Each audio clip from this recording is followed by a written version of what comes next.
Hey there, angry faithful.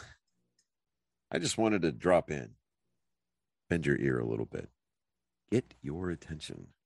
So if you're not listening, drop what you're doing and pay attention to me, because I'm here to inform you that not only can you get your daily, maybe if you're binging it, I'm not sure, that's entirely up to you, but you can multiply your doses of angry me fuckery by paying attention to all of the platforms upon which you can find either the dulcet tones of my voice and David's voice, or my pretty face and David's not so pretty face. Anyways, digressing, we not only we are on YouTube, we are on Spotify, we're on Rumble, we're on Google, Apple Podcast. We have a TikTok page. We're on Twitter, Instagram, and of course, Facebook. So if you find yourself fuckery deprived, curl up with a nice hot mug of shut the fuck up and just listen. Open those ear holes and be prepared to be cream pied like it's the first time. Thanks for listening. Welcome, Angry Faithful. Today, we're going to go over Andrew Cunanan for Psychos and Sociopaths.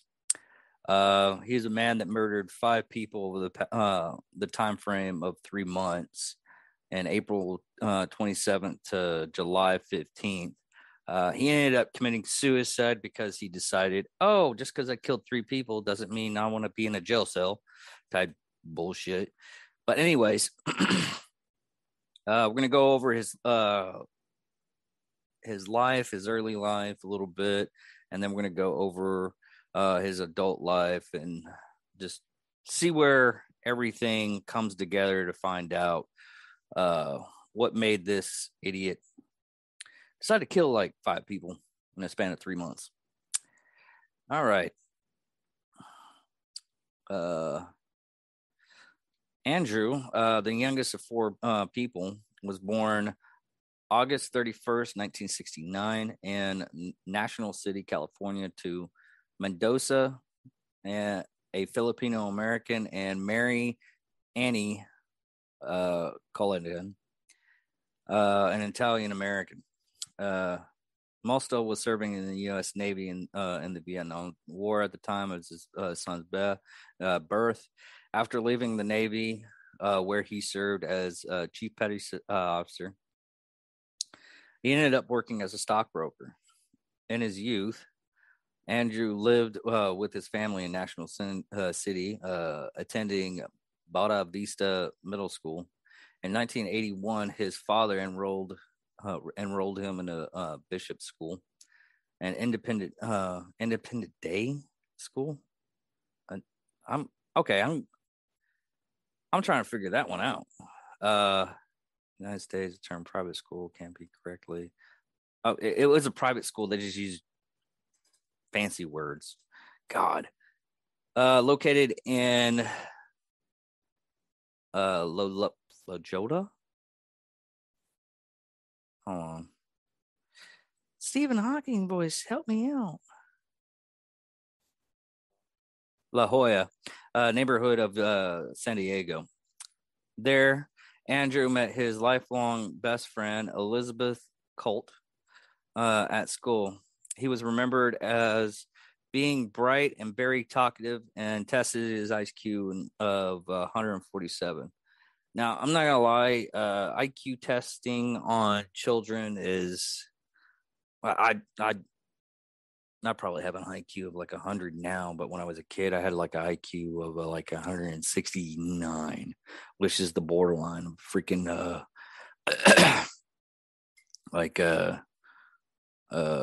God, I can't even remember his name. Stephen Hawking had like 200 and something like that.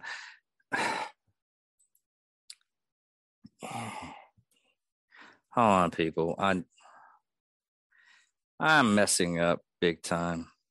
Not gonna lie, this is like the third. There we go. Albert Einstein. Damn it! His name just flew away from me. Albert Einstein had like IQ of 109, 169. But when you get older, all the synapses like stop firing and everything like that, and you stop making new ones. But as an adult, as you're a kid, all the stuff is new and everything like that. It's like having a new car, and then after a while, everything once you get old, everything stops messing around to where you can barely think. See, 43, I can barely say words and everything. But as a teenager, Andrew developed a reputation of prophetic liar, giving to telling tall tales about his family and personal life. He was adapted at changing his appearance according to what he felt was most attractive at a given moment. Andrew identified as gay in high school when he began having liaison with a wealthy older man. He was voted least likely to be forgotten. After graduating high school in 1987, Andrew enrolled in the University of California in San Diego, where he majored in American history. In 1988, when Andrew was 19, his father deserted his family and moved back to the Philippines to evade arrest for embezzlement. That same year, Andrew had begun frequently local gay clubs and restaurants. And his mother, who deeply religious, learned about his sexual orientation. During an argument, Andrew threw his mother against a wall, dislocating her shoulder. Later examination of his behavior indicated that he may have suffered for antisocial personality disorder, characterized the lack of remorse and empathy. Sorry. In 1989, Andrew dropped out of UC San Diego and settled in Costa District in San Francisco, a center of gay culture, moving in with Cote and her boyfriend, Phil Mert.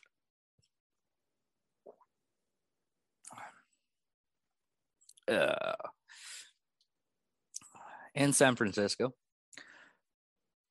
Andrew continued his practice of befriending wealthy older men and also reportedly began creating violent pornography.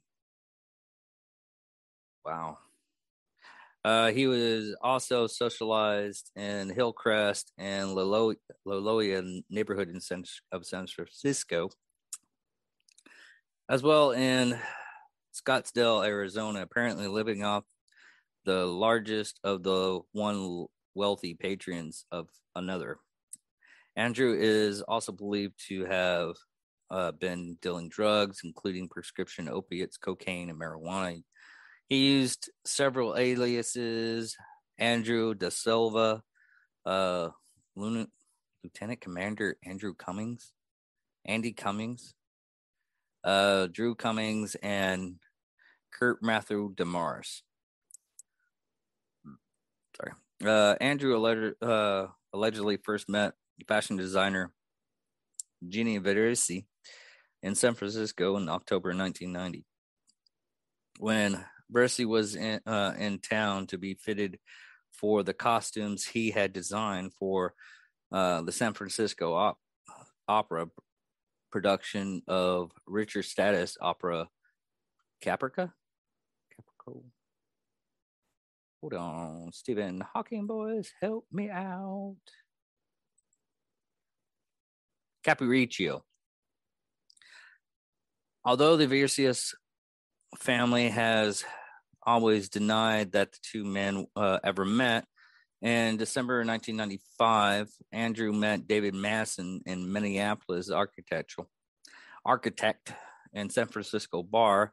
They began a long-distance relationship shortly after, but Matson ended the relationship in spring 1996, telling friends he sensed something shady about Andrew. Andrew told friends that Matson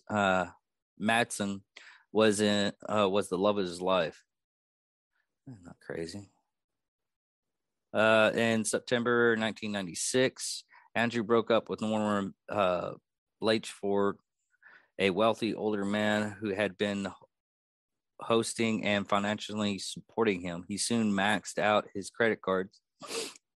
Andrew's close friend, Jeff Trail, a former Navy officer, worked as a district manager for a propane delivery company in Minneapolis, had told his former roommate, Michael Williams, that Andrew had resumed selling drugs. Andrew also was known to regularly consume these drugs, especially meth. I think it's meth. Methamphetamine. Yeah. By April 1997, friends reportedly Andrew was abusing painkillers. Basically, this is starting to sound like that he might have killed through a drug-induced rage and stuff like that, which actually does happen. It's so weird that once you fall into the aspect of drugs and everything, especially hard drugs like meth and cocaine and everything like that. Some people get come back from that, and some people just they divvy in and they go full on, and you're pretty much looking at a future Scarface episode. Andrew killings begun in Minneapolis on April 27th, 1997, with the murder of his friend, 28-year-old Jeffrey Trail. After an early argument in Trail's apartment, Ken stole Trail's gun and took it to David Madison's loft apartment. Andrew rang Trail from Madison's apartment to come and retrieve his gun. On arrival, Andrew beat Trail to death with a hammer in front of Madison. On April 29th, one Madison's coworker, concerned about his absence from work, visited his apartment to check on him. They discovered Trail's body rolled in a rug placed behind the sofa. Trail watched had stopped at 9:55 p.m., believed by authorities the time of his killing. Wait a minute. Okay, I'm confused. Did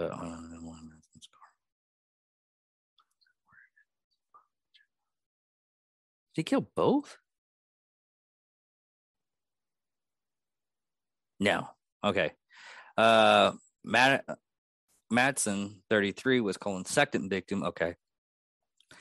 Authorities believe Madsen remained in his apartment with Andrew 2 days after Trail's murder, as one neighbor witnessed both men in the apartment elevator on April 28th, and another neighbor witnessed the pair walking Madison's dog on April 29th.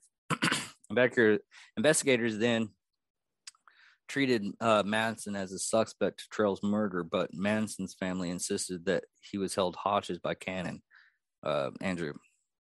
On May 2nd, Madison and Andrew were seen north of Minneapolis driving Madison's Jeep, eating lunch together in a bar.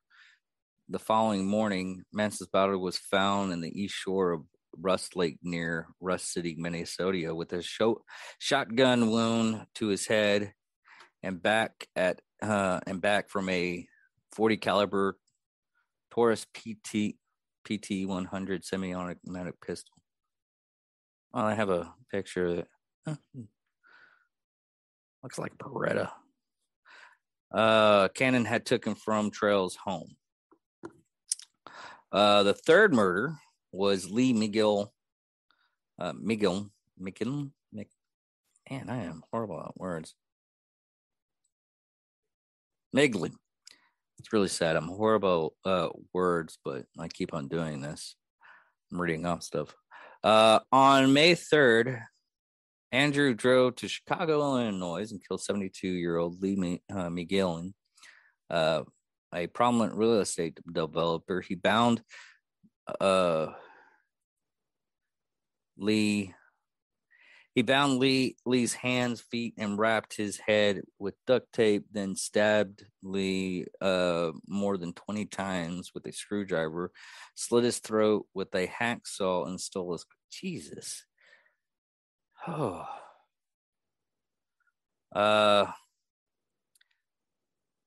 Lee's family maintained that the killing was random, but former FBI agent Greg McCurry argued it is unlikely that Andrew would have bound and tortured Lee without some motivation. Investigators noted that Lee's 1994 green Lexus LS sedan was missing from his garage, found Madison's red Jeep parked in the street near Lee's house.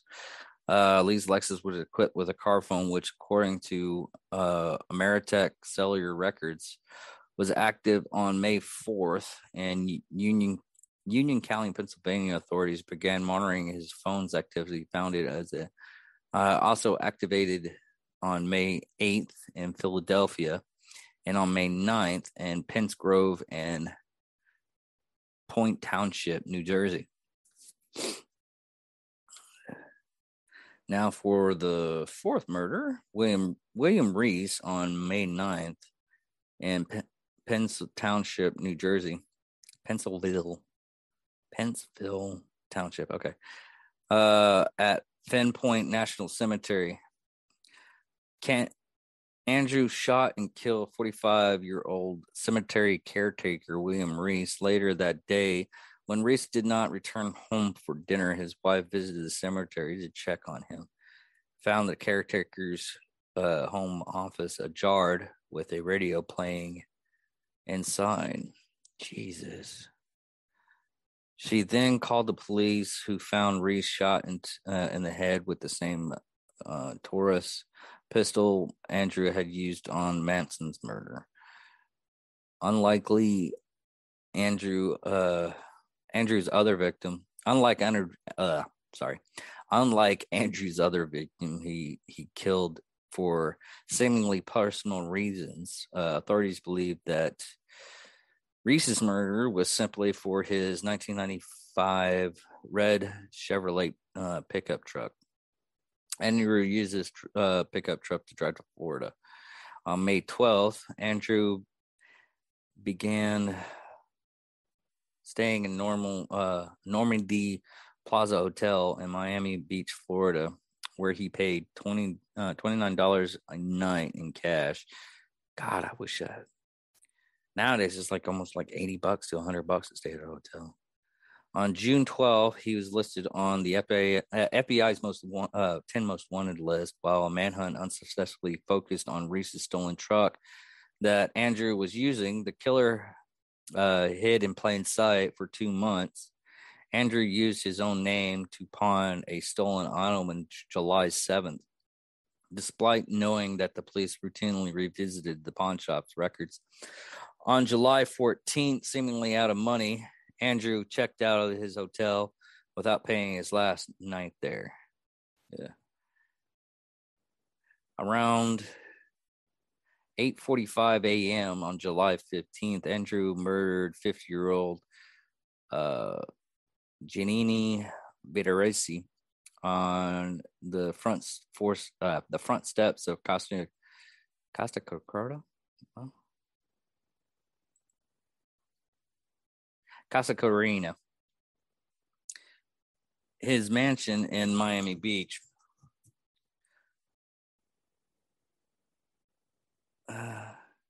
Giannini was returning from visiting to the news cafe, where he picked up magazines when he was shot once in the back of the head and once in the left cheek with the same Taurus pistol Andrew used to murder Manson and Reese.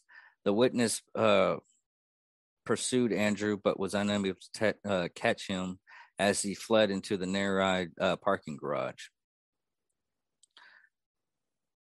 Giannini was pronounced dead at Jackson Memorial Hospital at 9:21 a.m. Responding police found Reese's stolen vehicle in a nearby parking garage. It contained Andrew's clothes, clippings of newspaper reports about the earlier murders.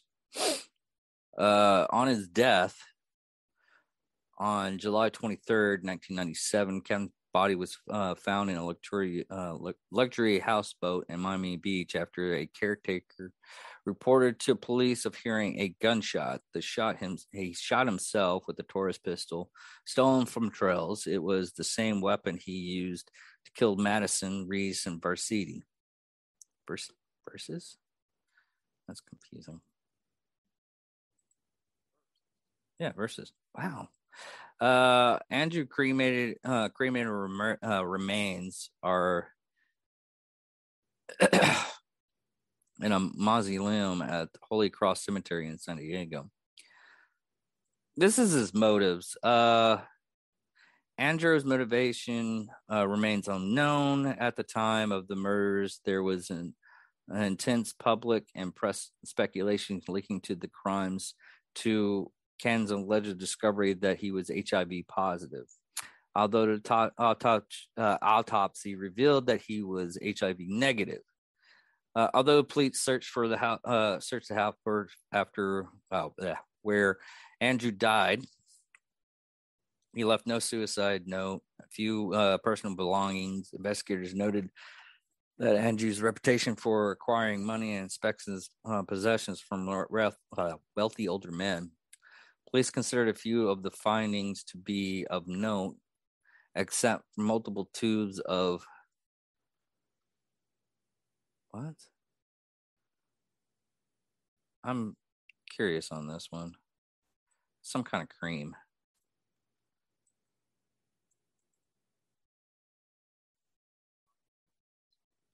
A hydrochromosome cream. And a fairly expensive collection of fiction by C.S. Lewis.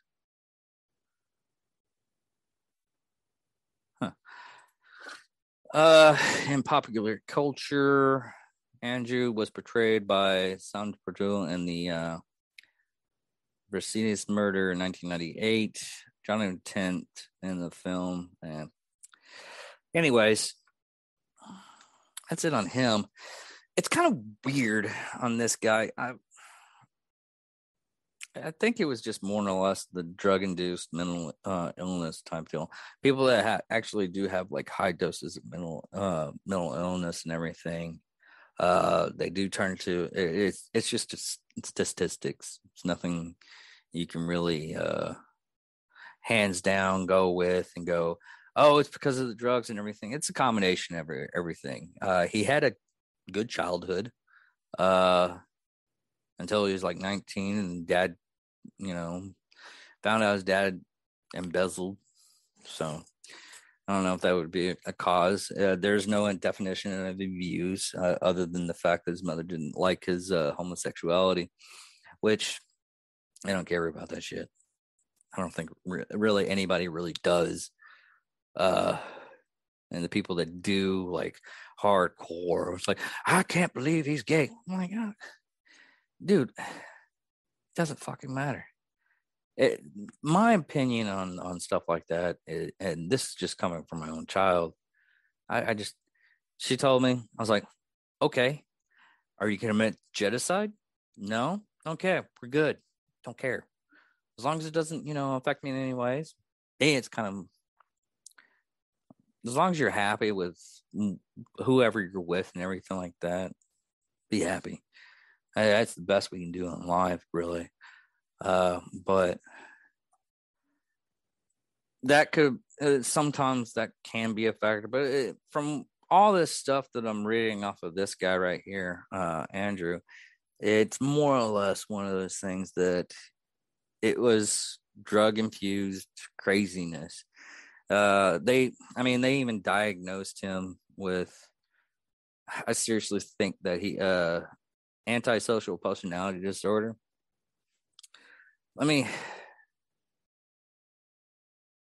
I seriously think he didn't have a antisocial disorder. I'm trying to read over it. Okay, you might have.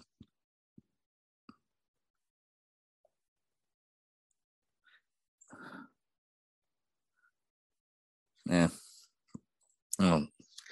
It might have just been one of those. I might have had it, he might have not. He might have been misdiagnosed. Sometimes it happens.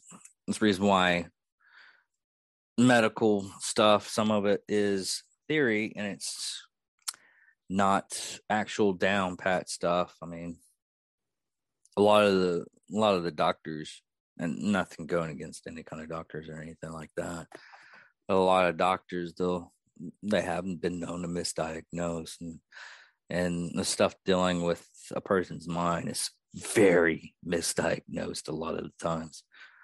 I mean, unless they're like climbing up on a flagpole, ranting and raving and everything like that, sometimes the person's just having a bad day. Even then, the person is probably just having a bad day. Now, if they just constantly do it at 8 a.m., that's where you got to go and say, okay, that my guy might be crazy or eccentric if he's rich. But anyways, everybody, thank you all for paying attention for the little bit that I was on here with psychos and sociopaths talking about serial killers with Andrew Cunanan. But catch us all. If you're listening to this in your town, I'm going to start doing a lot of open mic stuff. If you're interested in coming out to those things, might have a really good routine. But the other guys are actually pretty good too. But anyways, thank you for watching. Hope you come visit us again. Give us a like, share, all that kind of stuff. I gotta keep on remembering that stuff. But thank you all. Goodbye.